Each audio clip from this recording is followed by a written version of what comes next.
Pick of the top 8 players, and they chose Ace Royale, who we might be seeing later in this match. But for this first game, Clash with Cam, red in the top, Clash with Ash, blue along the bottom, and Clash with Ash opening with a pump, as BBXH mentioned, one of the most popular and powerful cards in the game. That's right, and on the other side, Viva Sparky, of course, chose Vulcan, and none of these guys are going to be, you know, bowing down or out easily. They're all top players, and just because they were 8th seed doesn't mean that they don't have a great chance of winning. You know, 1v1 is a lot different from that 2v2 battle. Clash with Ash starting up with an Expo, though. He's playing a big, heavy deck really fast here. Tesla to support it on the back, but I don't know if he's got enough juice to defend against his big Mega Minion flying up top. From what I can gather, Clash with Cam is going to have a really hard time in this matchup. His deck is Balloon Cycle, a deck that's trying to quickly play balloons over and over again, using spells to support them to connect it with the tower. Downside of that deck, besides, you know, Ice Golem, Miner, and Mini P.E.K.K.A., not a lot of things to stand in the way of an Expo, and none of those cards have a ton of hit points. I think that the Balloon could actually be really great against the Expo, though it flies in pretty slowly, but if the Expo is right at the river there, it can deal massive damage to buildings, and all you kind of need is an Ice Golem to be able to block out the shots from that Expo. The killer thing that Clash with Ash might be able to bring to bear here is if he's got a big spell, he might just win from the cycle. Very good point. I think if we see a balloon like that at the river, you're going to see exactly that. Tesla Tower plus Ice Spirit, 5 for 5, can take out the balloon. And the archers get blown up by the Death Bomb, though. I think that's a positive elixir trade for Clash with Cam. Oh.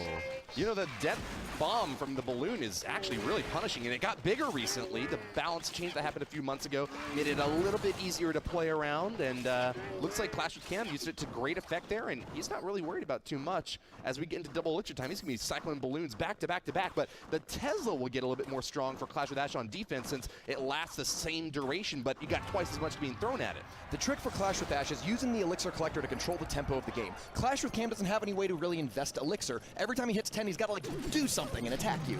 But Clash with Ash can sit back, play defense, and rely on the Elixir Collectors to give him a massive, unsurmountable advantage. And then once he has that, then you drop the Expo. Oh, the Mega Minion barely survives, and that was a crucial exchange for Clash with Ash there. Keeps that bomb off the tower, and although they're both at 1,800 hit points, it's going to be his turn to attack now. Expo locks onto that Ice Golem, and Frosty the Snowman's going to keep any connection from being able to get delivered here. No! Hold on, the Mega Minion a little bit too little. The Fireball misses, well not misses, it hits the tower on the Expo, but doesn't hit the Tesla Tower. Now here's a really good situation for Clash with Ash. He can use that Tesla Tower to clean out tanks like Ice Golem, makes it hard to play Balloon on that side, and even if this Expo goes down very shortly, he can play another Expo and take advantage of the last 10 or 15 seconds of the Tesla's lifespan. Dang, man, we got both shooting in from the Expo and from the Archer. Lots of damage out the right lane. We haven't seen the last card from Clash with Ash yet, but if it's a spell, he might be within cycle range of getting the win here. Rolls the lock through the tower and gets the lock. That is a GG, Rumham. Clash with Ash turns it around. Great matchup. Looked a little sketchy early on. Those balloons are coming at him pretty quick. He knows how they play, knows what sort of decks they run, and it wouldn't shock me to see Clash with Ash upset one of these pro players.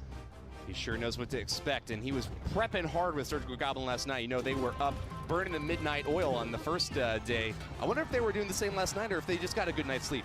Got to get a good night's sleep. It's a long day today. We have Bandit coming down the right side. Goblins coming down the left side. Miner comes up to help tank for it. Ooh, Battle Ram, not the best defensive option. That's 4 elixir to stop 5, but then you don't have the Battle Ram and cycle for offense. Big ground-based push, but it gets taken out by the poison there. You know, something I noticed, Rumham, was that all these top pro players are going for Zap. You know, some of them will pick Poison, some will pick Fireball, kind of dependent on the situation, but I wonder why Logbait hasn't become more popular since not very many of the guys in the tournament yesterday were playing Log. That's a very good question, because when we looked at those top 5 decks, while 4 of the 5 had Pump, all 5 had Zap. Partially because bats are really popular, and you needed a solution to them, and there's not too many great elixir-efficient options to get rid of them when you're attacked.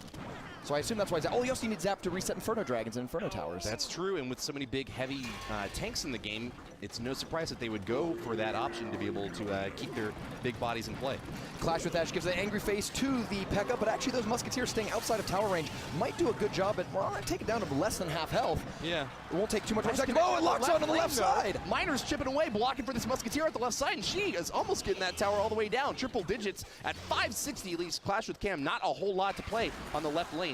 You know, Ash could have probably even taken that damage over on the left side from the minions. You're pretty healthy whenever you can take out an opponent's tower this early in the game. Absolutely. I think that's the challenge with Three Musketeers, right? Is they're always playing both lanes at the same time. And even if you have a really good answer to one lane, if it costs 7 elixir, you're really limited on what you can do on the other lane.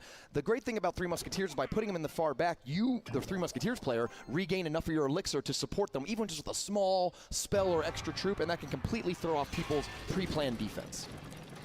Something fun that I thought that I might share with you guys out there is, you know, when you're in the game or when you're spectating, you can interact with all your friends by using the emotes in the game or throwing some confetti. Well, in YouTube chat, we also now have the King emotes that you can drop whenever your favorite player gets a good win or, unfortunately, may take the loss there, give him a little crying face.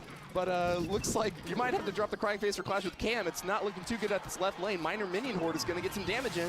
And double elixir time is usually when Three Musketeer decks start to take over the game, so to get an early lead like that is huge, because normally we see Three Musketeers decks in the opposite position, right, with one tower that's pretty low and it might go down, and then they turn it around on the advantage of being able to split both lanes in double elixir time. So unless Clash with Cam can put together something really quickly, we might be seeing a 2-0 sweep in our first match of the day. A log rolls through the left lane, doesn't hit anything.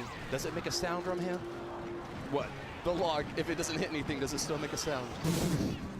If a tree falls in the arena. You got me, you got me. It's early morning. All right, so we have 80 left now. It's just going to take another log or 2 minor hits to take it down.